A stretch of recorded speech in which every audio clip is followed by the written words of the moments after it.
అందరికీ నమస్కారం. Welcome back to our channel విజేత స్టడీ సర్కిల్. ఈరోజు మనం ఈ వీడియోలో ఆంధ్రప్రదేశ్ ఉద్యోగులు మరియు పెన్షనర్ల అక్టోబర్ జీతాలు పెన్షన్లకు సంబంధించిన సమాచారం చూద్దాం.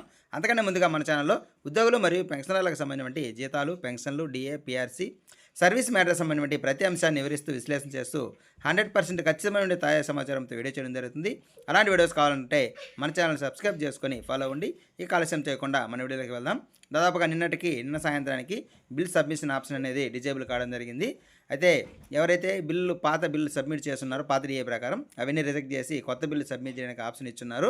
దాదాపుగా 25వ తేదీకి అందరు ఉద్యోగులకు సంబంధించి పెన్షనర్లకు సంబంధించి ఈ జీతాల బిల్లు, పెన్షన్ బిల్లు అయితే 37.31% డిఏతో అందరూ సబ్మిట్ చేయడం జరిగింది. అయితే ఎస్టీఓలు ఇంకా అక్కడక్కడ కొన్ని బిల్లు పెండింగ్లోనే waiting for bill not approved అని ఇంకా అప్రూవ్ చేయలేదు.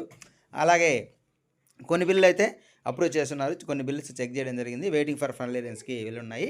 ఇంకా మిగిలినటువంటి బిల్లు ఇంకా మనకి ఒక 2-3 డేస్ టైం ఉంది కాబట్టి అవన్నీ తొందరగా మనకి ఈ అప్రూవ్ చేసే అవకాశం ఉంది.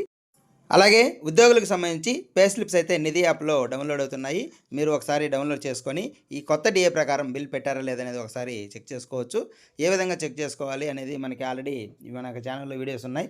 మనకి ఎంత శాలరీ వస్తుందని ఒక ఫార్ములా కూడా చేయడం జరిగింది. దాని ప్రకారం మీరు క్యాలిక్యులేట్ చేసుకొని దాని ప్రకారం మనకి వచ్చిందా లేదనేది మనం ఒకసారి చెక్ చేసుకోవచ్చు. ఏ బేసిక్ వారికి ఎంత గ్రాస్ శాలరీ వస్తుందో కూడా మన ఛానల్లో వీడియో ఉంది. దాని ద్వారా చెక్ చేసుకొని మీకు కరెక్ట్గా ఉందా లేదనేది చెక్ చేసుకోవచ్చు. అయితే పెన్షన్స్ విషయానికి వస్తే పే స్లిప్స్ ఇంకా మనకి డౌన్లోడ్ కాలేదు. 28వ తేదీ అర్ధరాత్రి నుంచి అంటే 29 ఎర్లీ మార్నింగ్ మనకి డౌన్లోడ్ అయ్యే అవకాశం ఉంది. తర్వాత డౌన్లోడ్ అయిన వెంటనే తెలియజేయడం జరుగుతుంది. అప్పుడు మీరు మీ పే స్లిప్ డౌన్లోడ్ చేసుకొని నిధి పోర్టల్లో డౌన్లోడ్ చేసుకోవాలి. యాప్లో పనిచేయదు. చేసి మీరు కూడా ఒకసారి ఆ వెరిఫికేషన్ చేసుకొని తర్వాత కన్ఫర్మ్ చేసుకోవాలి. ఇది దీనికి సంబంధించిన సమాచారం.